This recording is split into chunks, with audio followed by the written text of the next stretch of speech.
지금부터 영어와 한국어의 차이를 문장 내에서 단어의 위치가 각각의 언어에 미치는 영향을 통해서 두 개의 언어를 비교를 해보겠습니다. 자, 여러분이 제 동영상을 보고 있다면 우리의 숙제는 아마도 문장을 만드는 것 또는 문장을 이해하는 것일 겁니다. 문장이라는 것은 결국에 복잡한 의미를 전달하기 위한 수단인데요. 바로 이 수단을 이루고 있는 기본 단위는 단어입니다. 그리고 이 많은 단어들이 아무런 규칙성 없이 그냥 나열만 되어 있다면 아마도 어떠한 의미를 만드는 것이 대단히 어렵거나 불가능할 겁니다. 바로 그런 점에서 이 문장에 있어서 가장 중요한 것은 단어와 단어 사이의 규칙이라고 할 수가 있을 것이고요.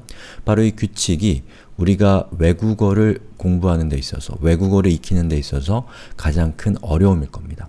왜냐하면 모국어와 외국어는 대체로 규칙이 다른 경우가 많이 있기 때문이죠. 자, 그래서 저는 한국어와 영어 사이에 어떠한 차이가 있는가를 문장 내에서 단어의 위치라는 측면에서 살펴보려고 합니다. 이걸 통해서 여러분들도 도대체 내가 왜 영어를 익히는 것이 이렇게 어려운 것인가 라는 것에 대해서 조금 더 구체적으로 자기 자신이 느낌을 갖는 것이 저는 필요하다고 생각합니다. 자, 두 개의 문장을 한번 보시죠. 나솔 teaches 이고잉입니다. 첫 번째 거. 두 번째 거는 이고잉 teaches 나솔. 즉, 나솔과 이고잉이라고 하는 저 두 개의 단어가 위치가 다르죠. 위치를 바꿔놨습니다. 자, 그런데 해석이 어떻게 달라지냐면 첫 번째 거는 나솔이 이고잉을 가르칩니다. 두 번째 거는 이고잉이 나솔을 가르쳐요. 즉, 가르친다 라고 하는 저 행동의 이 주인공이 누구냐 하면 첫 번째 거는 나솔이고 두 번째 거는 이고잉이라는 것이죠. 어때요? 여기서 우리가 느껴야 될 것은 영어에서는 보시는 것처럼 이 단어의 순서가 바뀌면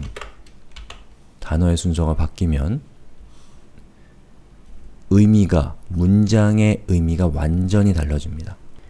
그에 반해서 한국어는 어떤지 한번 볼까요? 자, 나솔이 이고잉을 가르친다. 자, 여기서 나솔이라고 하는 것을 뒤로 빽볼게요. 이고잉을 나솔이 가르친다.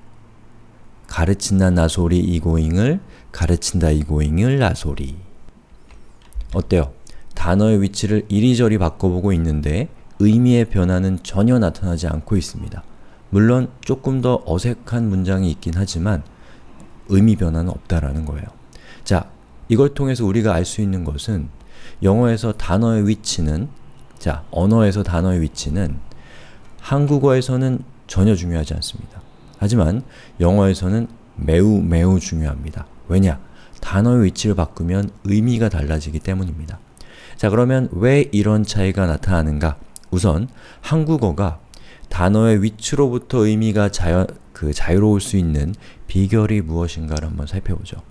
자, 여기 보시는 것처럼 나솔이 이고잉을 가르친다를 이리저리 바꿔보고 있는데요. 여기서 붉은색으로 표시한 부분이 우리가 주목해야 될 부분입니다. 어떤가요? 여기에 제가 붉은색으로 표시한 말들이 보시는 것처럼 각각의 단어들을 따라다니고 있어요. 그쵸? 을 같은 경우도 이고잉을 따라다니고 있죠. 이렇게요. 그럼 여기에 있는 이와 을이라고 하는 저 말을 한번 위치를 바꿔볼까요? 즉, 나솔 이를 나솔 을로 바꾸고 이고잉 을을 이고잉 이로 바꾸면 이렇게 됩니다. 자, 왼쪽 나솔이 이고잉을 가르친다. 즉, 가르치는 사람이 누군가요? 나솔이에요. 자, 오른쪽은 나솔을 이고잉이 가르친다. 즉, 가르치는 사람이 누군가요? 이고잉이 가르치는 것이죠. 여기에 나오는 가르친다라는 이 동작을 누가 하는 건가요? 이가 붙어있는 단어가 한다라는 거예요. 한국어에서는. 그렇기 때문에 이를 이고잉에다가 붙이게 되면 가르치는 사람이 누가 되나요? 이고잉이 된다는 겁니다. 자, 보시는 것처럼 나솔 뒤에 붙어있는 이와 나솔 뒤에 붙어있는 을이 어떤 역할을 하냐면 이 앞에 붙어있는 이 단어가 어떠한 동작의 주인공이다 라는 것을 알려주는 역할을 해요. 글을 보는 사람에게.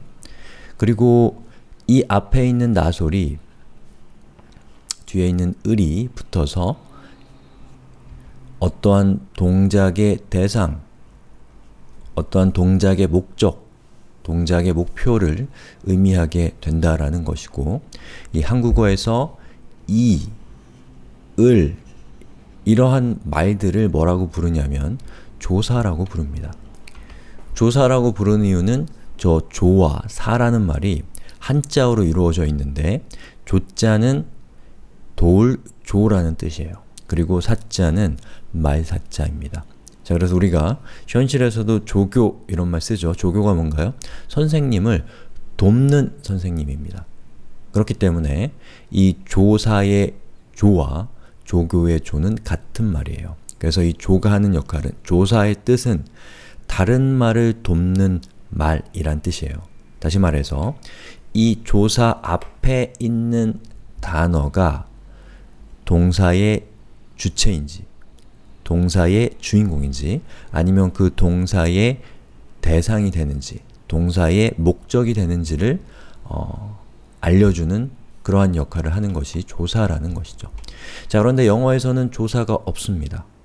그렇다면 이 조사의 대안으로 영어는 어떤 방법을 채택하고 있을까요? 바로 문장에서 단어의 위치가 조사와 비슷한 역할을 한다는 겁니다. 자, 이것은 우리가 앞에서 살펴봤던 문장입니다. 자, 이 문장을 한번 분석을 해볼까요? 어떠한 문장이 있을 때 그 문장의 중심에는 뭐가 있냐면 어떠한 동작을 의미하는 단어가 위치하게 됩니다. 우리가 문장을 만드는 가장 중요한 이유 중에 하나는 어떤 변화를 상대방에게 설명하기 위해서이기 때문에 기본적으로 동작을 의미하는 단어가 반드시 문장 안에 들어옵니다. 그리고 그것은 단 한 개만 들어오도록 영어에서는 약속되어 있습니다. 자, 그럼 여기에서 동작을 의미하는 것은 teaches죠. 즉, 가르친다 라고 하는 저 단어가 바로 동작을 의미하는 겁니다. 자, 그런데 가르친다 라는 단어만으로는 뭔가 뜻이 부족해요. 어떤 정보가 부족한 겁니다. 예를 들어서 지나가는 사람한테 가르친다 라고 하면 그 사람이 여러 가지 것들이 궁금해질 겁니다. 그 중에 첫 번째로 궁금할 만한 거, 다시 말해서 아주 필수적인 부가 정보가 무엇일까요? 누가 가르치는 데겠죠. 바로 그 누가 가르치는데, 무엇이 가르치는데 라고 하는 것에 해당되는 그 단어를 한국어에서는 그 단어 뒤에다가 가, 이를 붙입니다. 예를 들어서 이고잉이 가르친다. 리체가 가르친다. 그렇죠? 그런데 영어에서는 이와 가와 같은 조사가 없기 때문에 바로 그 동작의 주체, 동작의 주인공에 해당되는 역할을 하는 이 말을 어디에다가 넣냐면 바로 동작을 의미하는 말 앞쪽에다가 위치시키도록 강하게 약속되어 있습니다. 예외는 없어요. 왜냐?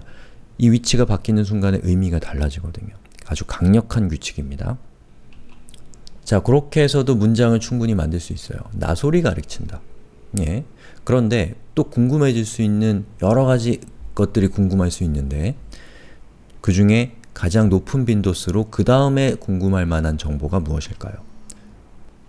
누구를 가르치는데, 가르치는 대상이 누군데, 가르치는 목표가 누군데, 가르치는 목적이 누군데 라는 말이 될 수 있다는 것이죠. 자, 그래서 바로 그 동작의 대상이 되는 단어를 어디에다 위치시키냐면 동작의 뒤에다가 위치시키도록 강력하게 약속이 되어 있습니다. 즉, 동작에 해당되는 단어를 중심으로 해서 앞쪽에는 그 동작을 하는 사람이 누구인가 라는 것을 배치시키고 뒤에는 그 동작의 대상이 무엇인가를 배치시키는 것을 통해서 영어는, 조사가 없는 영어는 각각의 단어의 의미를 정할 수가 있게 되는 것이죠. 이러한 관계가 너무나 중요하기 때문에 이 각각의 자리, 그리고 그 자리에 따른 역할을 말로 정해놨어요. 왜냐? 우리가 소통하기 편하도록 하기 위해서요. 자, 그래서 그 말이 무엇이냐? 바로 이겁니다.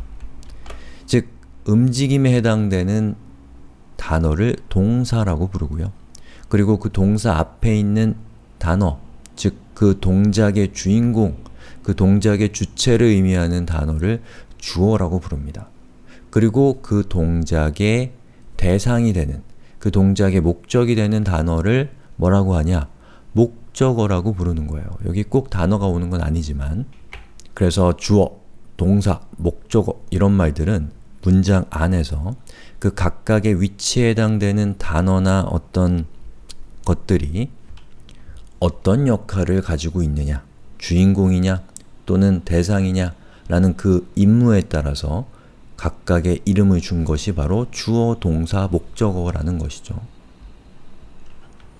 그리고 또 하나 알아두면 좋을 만한 거는 뭐냐면, 동사 자리에는 동사에 해당되는 정보밖에 오지 않기 때문에 쟤는 무조건 동사입니다. 이름도 동사고 역할도 동사예요. 자, 그런데 주인공의 역할을 하는 그 부분에는 영어의 여러가지 품사 중에서 뭐가 올 수 있냐면 명사라는 품사만 올 수 있어요. 명사는 어떤 사물, 어떤 사람에 대한 이름이라고 보시면 됩니다. 나솔, 이고잉 이런 것들이죠. 그리고 동작의 목표, 동작의 목적에 해당되는 저 동사 뒤쪽의 목적어 부분에는 뭐가 오냐? 역시 마찬가지로 명사가 주로 옵니다. 또는 형용사가 오긴 하는데 뭐 둘 중에 하나가 온다고 볼 수 있고 나머지 것들은 오지 않아요. 자, 이걸 통해서 우리가 알 수 있는 것은 무엇이냐? 정리해보죠. 한국어에서는 단어 뒤에 조사가 붙어서 그 각각의 단어가 어떤 역할을 하는지를 분명하게 합니다. 하지만 영어에서는 단어의 위치에 따라서 그 단어의 역할이 분배되기 때문에 영어에서는 위치가 중요하다는 것이죠. 어때요? 우리가 너무나 잘 알고 있다는 한국어, 익숙하게 생각했던 한국어에 어떤 단어 뒤에 조사가 붙어서 그 단어의 역할이 만들어진다는 것, 여러분들 평소에도 느끼고 있고 생각하고 있고 알고 있었나요? 저 같은 경우는 그렇지 않았거든요. 이렇게 그런 성질이 있구나라는 것을 문법적인 특성을 통해서 알게 되니까 한글이라는 것이 그런 성향을 갖고 있구나, 그런 성질을 가지고 있다는 것을 그때 비로소 알게 되는 것이죠. 즉, 우리에게 필요한 것은 외국어는 낯익게 바라보는 겁니다. 그리고 외국어를 낯익게 바라보는데 방해가 되는 것은 어떻게 보면 모국어가 너무나 낯이 있기 때문이에요. 그런데 우리가 지금 본 것처럼 문법적인 부분이나 이런 것들을 통해서 이 모국어를 분석해 보니까 너무나 당연하게 생각했던 것이 사실은 당연하지 않을 수 있다는 것이죠. 어떤 단어 뒤에 조사가 붙는 것이 당연하게 생각하는 것이 한국어의 기준인데 영어는 위치를 통해서 조사의 역할을 대신한다는 것을 보니까 한국어가 낯설게 보이는 느낌이 들지 않으시나요? 자, 그래서 저는 우리가 외국어를 공부하는 데 있어서는 모국어를 낯설게 바라볼 필요가 있다고 생각하고, 모국어를 낯설게 바라보는 가장 좋은 방법은 첫 번째, 모국어의 문법을 공부할 필요가 있다고 생각하고요. 두 번째, 외국어와 함께 모국어를 바라봐야지만 모국어를 낯설게 바라볼 수 있다라고 생각합니다. 마치 처음 외국에 나가면 자기가 살던 나라의 어떤 너무나 당연하게 생각했던 것들이 당연하지 않다라는 느낌을 통해서 그 자기 사회, 자기가 속해 있는 사회를 더 잘 이해하게 되는 경험 해본 적 없으신가요? 그거랑 비슷하다고 생각합니다. 자, 그런 점에서 저는 외국어는 낯익게 바라보고 모국어는 낯설게 바라보기 위해서는 우리가 이 두 가지 언어를 같이 공부할 필요가 있다고 생각합니다. 그리고 후속 수업에서 이러한 부분들을 중요하게 다룰 생각이에요. 더 많은 정보가 필요하신 분들은 서툰 영어의 시대에 방문해 주시거나 유튜브에 구독하시면 빠르게 새로운 수업들을 받아보실 수가 있습니다. 고맙습니다.